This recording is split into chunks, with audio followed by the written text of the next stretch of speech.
On est au mois de février et bientôt c'est la Saint-Valentin. Alors c'est vraiment le mois de l'amour. Et c'est un domaine, le domaine amoureux, qui nous challenge souvent. Entre émotions, vulnérabilité, attentes, rêves, projections, déception peut-être aussi, il y a beaucoup de choses qui s'activent à cet endroit. Et notre maison est l'espace intime dans lequel nos histoires d'amour, nos histoires de couple vont venir se jouer. Mais quel est donc ce lien puissant entre notre maison et notre vie amoureuse ?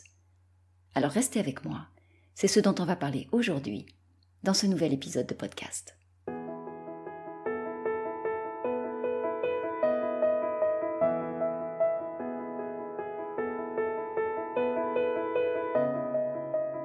Bienvenue à la maison, bienvenue chez toi. Je suis tellement heureuse de t'accueillir ici dans cet espace, ce podcast qui vient mettre de l'énergie dans ta maison et dans ta vie.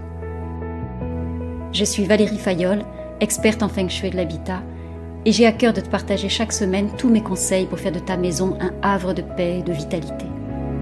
J'espère que tu trouveras ici des réponses à tes questions, des solutions, de l'inspiration aussi, et tellement plus encore. Bonjour à tous et bienvenue à la maison. Aujourd'hui, on va parler d'amour, on va parler de couple, on va parler de célibat et on va parler de votre maison aussi, bien sûr. Alors, quel rapport entre notre maison et nos relations amoureuses ? La question, elle peut intriguer et le lien peut ne pas être évident. Et pourtant, il y a un lien direct entre votre vie amoureuse et ce que vous vivez dans votre maison, ce que vous vivez au cœur de votre foyer. Que vous soyez en couple ou célibataire, votre maison n'est pas neutre dans l'histoire. Alors en ce moment, c'est vrai qu'on entend beaucoup parler d'amour. Pour des raisons marketing, d'abord, c'est bientôt la Saint-Valentin, mais dans un autre registre, c'est aussi l'arrivée du printemps. Dans le calendrier chinois, d'ailleurs, on est déjà au printemps. Et donc les corps se réveillent. Et on sent dans nos cellules cet appel amoureux, cet élan qui se manifeste. En tout cas, c'est le moment où on va être un peu plus focus sur le sujet. Avec plus ou moins de bonheur selon les personnes. Que vous soyez en couple ou célibataire, peut-être que votre vie amoureuse ne vous convient pas tout à fait et que vous avez envie que ça change. Et ce changement passe aussi par votre maison. Peut-être que vous êtes célibataire et vous avez envie de faire une rencontre, mais ça tarde à se manifester dans votre vie. Ou alors vous êtes en couple, mais la relation est un peu tendue, ou bien il y a de la lassitude, et vous sentez que vous êtes un peu démuni face à cette situation qui ne vous convient pas. Eh bien, le changement auquel vous aspirez passe aussi par votre maison. Mais pourquoi ? Quel est donc ce lien entre votre maison et votre vie amoureuse ? Votre maison, si vous la regardez de plus près, c'est votre espace le plus intime. C'est l'endroit où vous allez venir déposer vos émotions, brutes de décoffrage, j'ai envie de dire, sans masque, en totale vulnérabilité. C'est vraiment l'endroit où vous ne jouez plus un rôle, comme vous pouvez le faire quand vous êtes à l'extérieur, quand vous êtes en société, au travail ou en relation avec les autres. Dans votre maison, vous êtes dans cet endroit où vous vous autorisez enfin à être pleinement vous-même, sans plus avoir à faire semblant. Et puis votre maison, c'est aussi l'endroit où vous allez venir vous ressourcer, vous réfugier, vous régénérer. C'est l'endroit où vous allez venir chercher du repos chaque soir, bien sûr, pendant la nuit, mais pas que. C'est l'endroit où vous venez vous réfugier quand vous êtes malade, vous venez vous réfugier quand vous vous sentez pas bien, vous venez vous mettre à l'abri des aléas extérieurs. C'est vraiment l'endroit où on recharge ses batteries, c'est l'endroit où on peut s'autoriser à être à plat et vraiment venir faire le plein d'énergie. C'est vraiment ça aussi votre maison. Et votre maison, c'est aussi l'endroit où vous êtes totalement à nu. Regardez tous les objets qui vous entourent, regardez tout ce qu'il y a autour de vous. Ce sont des objets qui montrent votre histoire, qui montrent qui vous êtes, vraiment, sans filtre. Et c'est vraiment à cet endroit-là, vous êtes complètement, totalement à nu. Et c'est un espace de confiance absolue. Dans votre maison, vous vous sentez pleinement en confiance. Et si vous regardez, ces 3 points qui sont importants dans la maison, à la fois cet espace de vulnérabilité, cet espace où vous allez déposer vos émotions, mais cet espace aussi où vous allez recharger vos batteries, et puis cet espace de confiance absolue dans l'intimité, c'est aussi ce que vous voulez vivre dans une relation amoureuse ou dans une relation de couple. C'est ce qu'on veut tous vivre, moi y compris, dans une relation amoureuse ou dans une relation de couple. On voudrait être avec l'autre dans cet espace de confiance absolue, cet espace de sécurité aussi, cet espace qui nous fait du bien, cet espace dans lequel on va se ressourcer et se régénérer. C'est pour cette raison que c'est délicat parfois d'ailleurs d'inviter l'amour dans notre maison quand on est célibataire, Au-delà des histoires qu'on se raconte, on peut se dire oui, moi je veux absolument rencontrer l'âme sœur, moi je suis prêt ou je suis prête, c'est le moment, c'est maintenant. Mais inconsciemment, selon votre histoire passée, selon ce que vous avez déjà vécu, vous allez peut-être craindre de faire entrer quelqu'un dans cet espace intime qui est le vôtre dans votre maison.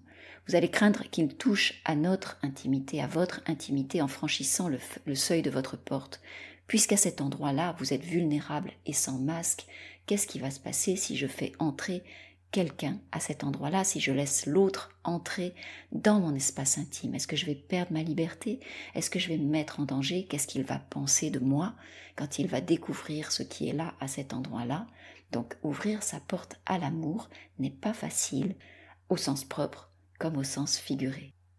Et souvent, ces questions-là, ces mécanismes-là, ça se joue à un niveau inconscient, c'est-à-dire qu'on n'a pas conscience que c'est en train de se jouer, la bagarre qui est en train de se jouer à l'intérieur de nous quand on ouvre notre porte à un nouvel amour ou une personne qu'on vient de rencontrer.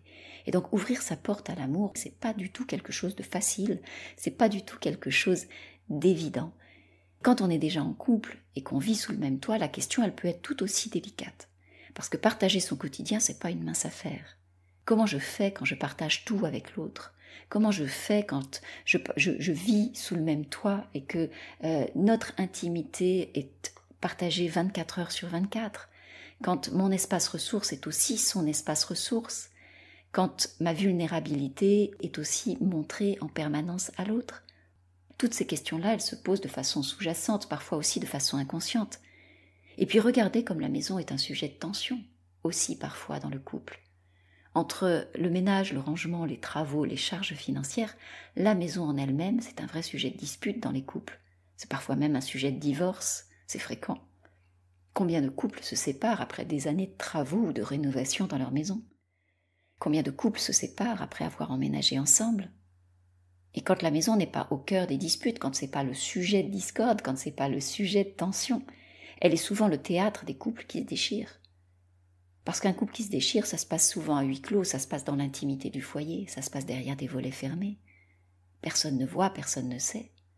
Mais combien de disputes, de tensions, de conflits, de violences, parfois de pleurs, qu'on ne voit pas depuis l'extérieur, mais qui pourtant est bien là, au cœur du foyer. Et notre maison, c'est aussi le théâtre de tout cela. Des plus belles histoires d'amour aux plus dramatiques. Et c'est pour ça qu'il y a un lien puissant entre les deux. Et on peut tout à fait avoir une maison magnifique, alors que ce qui se passe à l'intérieur est parfois violent. Je le vois chez certains de mes clients. Quand le couple n'est pas honoré, quand le couple n'est pas nourri, il peut y avoir une vraie souffrance au sein de la maison, aussi belle et grande soit-elle. Je l'ai vécu moi aussi quand j'étais enfant. Mes parents se déchiraient en continu. Et c'était un stress immense. C'était vraiment douloureux de rentrer à la maison le soir après l'école, d'y rester le week-end, d'y rester pendant les vacances, et qu'il y avait toute cette tension, toute cette violence, c'était vraiment compliqué.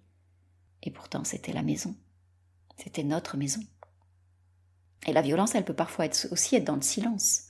Je vois des couples qui vivent ensemble, mais qui ne se parlent plus ou qui se font la gueule tout le temps. C'est une vraie tension aussi. La fréquence énergétique qui est là dans la maison, elle est vraiment basse dans ces cas-là. Et quand la maison est un espace de tension, et que le couple s'y déchire, ou que l'amour n'est pas nourri, tout simplement, notre foyer ne peut plus remplir ses fonctions fondamentales de sécurité et de ressourcement. Et c'est là que ça devient délicat. Parce que si l'amour n'est pas nourri dans notre foyer, alors on n'a plus nulle part où aller se ressourcer. Et là, on est en perte d'énergie, quand notre maison n'est plus cet espace ressource. Et c'est vrai pour les hommes comme pour les femmes. Et donc le lien entre notre maison et notre vie amoureuse est vraiment fort, c'est pas anecdotique. L'amour est au cœur du foyer. Et ce qui se joue à l'intérieur de votre maison, que vous soyez célibataire ou en couple, en dit long sur là où vous en êtes. Et je vous invite vraiment à regarder à quoi ressemble votre vie amoureuse aujourd'hui, sans jugement, sans avis, et de voir combien votre maison est présente dans votre histoire. Vous risquez d'être surpris. Si vous êtes célibataire, est-ce que vous fermez votre porte parce que vous avez peur d'y faire entrer l'amour? Qu'est-ce que vous avez peur de perdre? Et si vous êtes en couple et que vous vivez sous le même toit, est-ce que vous nourrissez cette relation qui est au cœur de votre foyer? Est-ce que vous en prenez soin? Je vous invite vraiment à vous ouvrir à cette série de questions pour vous aider à faire le lien entre ce que vous vivez en amour et votre maison. Et en vous posant ces questions, vous allez probablement découvrir des choses étonnantes. Sur vous, sur vos attentes, sur vos projections, sur ce qui se joue dans votre foyer, sur certains blocages peut-être aussi. Et j'avais envie de vous laisser aujourd'hui sur ce questionnement. J'espère que ce sera une source de réflexion, une source d'inspiration pour vous. N'hésitez pas en tout cas à me faire un retour sur vos prises de conscience ou sur ce que ça évoque dans votre propre histoire. Je serai heureuse d'avoir votre retour. La semaine prochaine, on va continuer de parler d'amour. On va regarder ce que votre maison dit de vous, justement. Notamment quand vous êtes célibataire, mais pas que. J'espère vous retrouver nombreux la semaine prochaine. Merci pour votre présence et votre écoute aujourd'hui.